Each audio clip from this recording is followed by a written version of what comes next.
My name is Deepak Mishra, and I would like to say you namaste.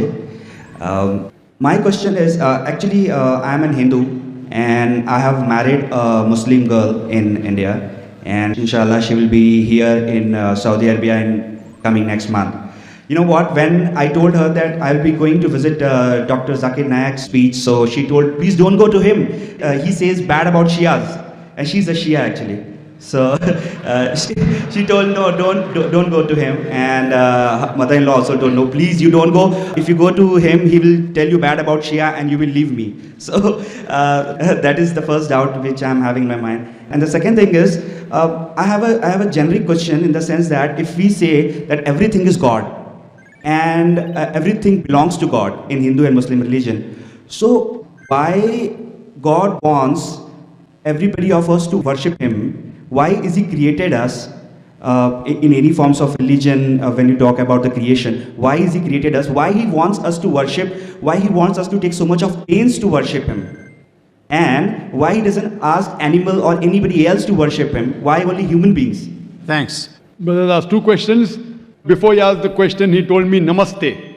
Brother, do you know the meaning of namaste? No. People say hi. What is the meaning of hi? Even I say assalamu alaikum wa rahmatullahi wa barakatuh. The meaning is may peace, blessings and mercy of Allah be on you. You told me namaste. I have to reply. Correct? And if I don't reply, you'll tell me what kind of a person is he. Correct? I'm asking you what is the meaning of namaste. Now see, for me, namaste is like I am saying hi to you, I am saying assalamu alaikum to you. But yeah, for you, please forgive me. If I abuse you and I tell my abuse means you're a good person, will you believe in that? If I know the word. If I tell ullu, you know ullu. Ullu in Urdu, Hindi means owl. In English, owl means a wise person. But ullu in Hindi means what? Ullu means? Bewakoof. Yeah, bewakoof. So the English people will think I'm praising you, calling you a wise person. But you know I'm calling you a fool.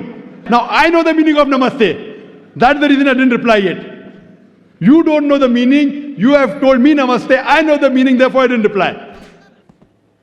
The meaning of namaste is, it comes from the Sanskrit word idam namame, meaning I bow down to you.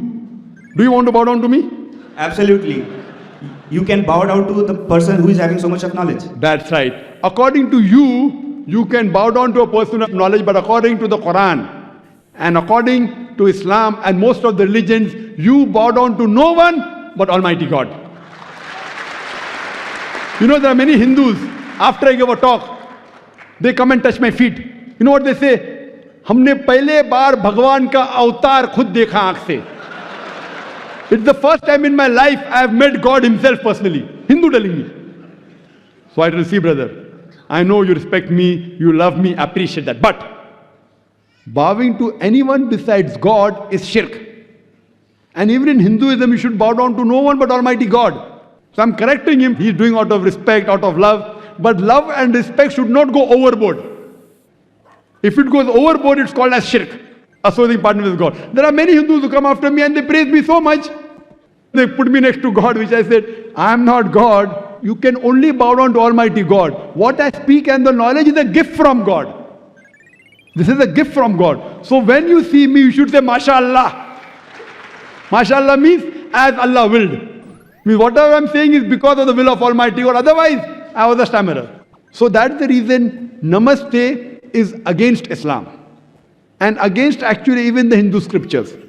Though some of the scholars say that idam namame can mean that I appreciate you. The right meaning is I bow down to you. In Islam, assalamu alaikum, may peace be on you. You can say that anytime, anywhere. In English we say good morning. It may be raining cats and dogs, they have to say good morning. The person may have had a fight with his wife. Someone says good morning, he has to wish back good morning.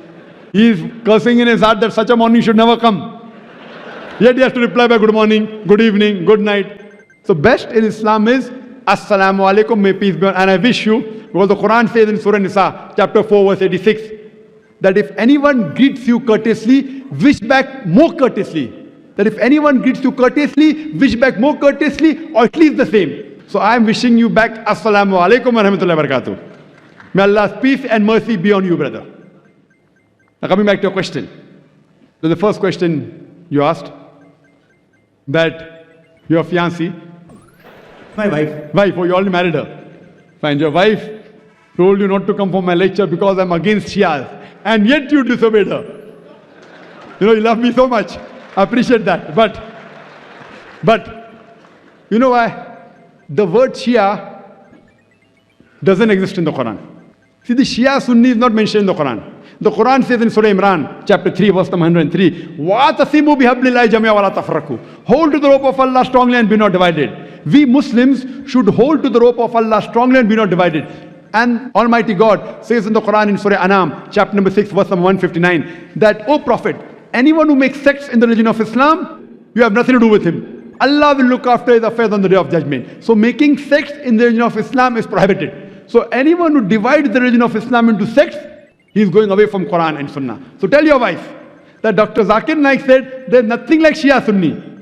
Quran says, Atiullah wa atiur Rasul. Obey Allah and obey the Messenger. What we have to do is we have to follow the Quran and the sayings, the authentic sayings of Prophet Muhammad, peace be upon him. And the only label you can give is Muslim. So I don't call myself Shia Sunni, I call myself Muslim. So you say today to your wife, I met Dr. Zakir Naik who calls himself a Muslim.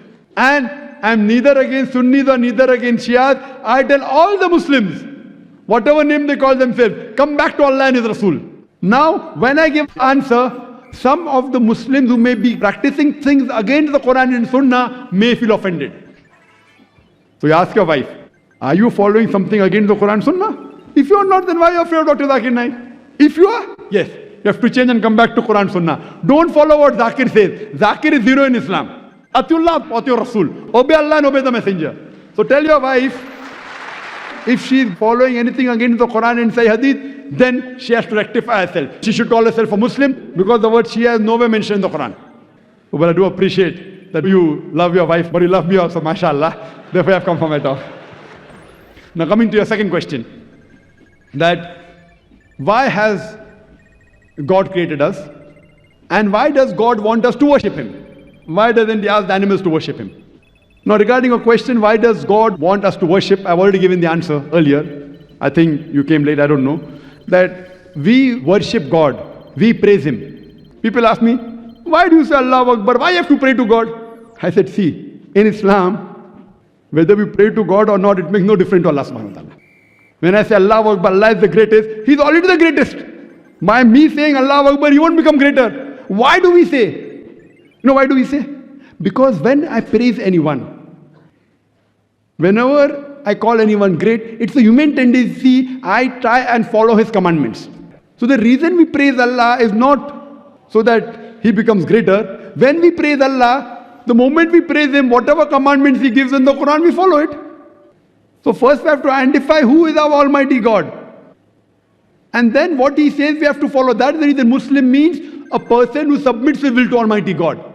Quran mentions in Surah Dariyat, chapter 51, verse 56, that we have created the jinn and the men not but to worship me. Almighty God has created us to worship Him. And the reason He wants us to worship Him because He has given us the criteria. This is the instruction manual for the human being. The good and bad for the human being. Now when we worship Him, when we praise Him, but naturally we have to follow His commandments. And when we follow the commandments of Almighty God, it is beneficial for us. Like for example, when you go to a doctor, and the doctor gives you prescription. Do you follow his prescription or not? Yes. Yes. Why? Because you're sick. He's a doctor. Similarly, Almighty God has prescribed us in the Quran and the Sahih Hadith what is good and bad for the human beings. When we praise Him, when we worship Him, but naturally we follow His commandments. If you don't believe the person is a doctor and if He gives you a prescription, will you follow it? No. So when you appreciate the doctor, you will follow his prescription. That's the reason we praise Almighty God and we worship Him so that we can be good practicing human beings. You ask the question, why don't the animals worship Him? Our beloved Prophet Muhammad, he said that in Islam, all the other creations, except for the human beings and the jinn, they have a free will. All the other creations, they don't have a free will. The angels don't have a free will. The animals don't have a free will. All of them, they worship Almighty God. The animals, the trees, the mountains, all of them, they worship Almighty God. They are called as Muslims in Arabic. The jinn and the human beings, Almighty God has given us a free will. We can either follow Him or disobey Him. Now, Almighty God created us because it's mentioned in the Quran that the best creation of Almighty God is the human being. Besides our form and our body and the intelligence, He has given us the free will. We can either obey Him or disobey Him. Now, after He's given us the free will, He wants to analyze whether do we obey Him or not. All the other creatures like animals, trees, they have no free will.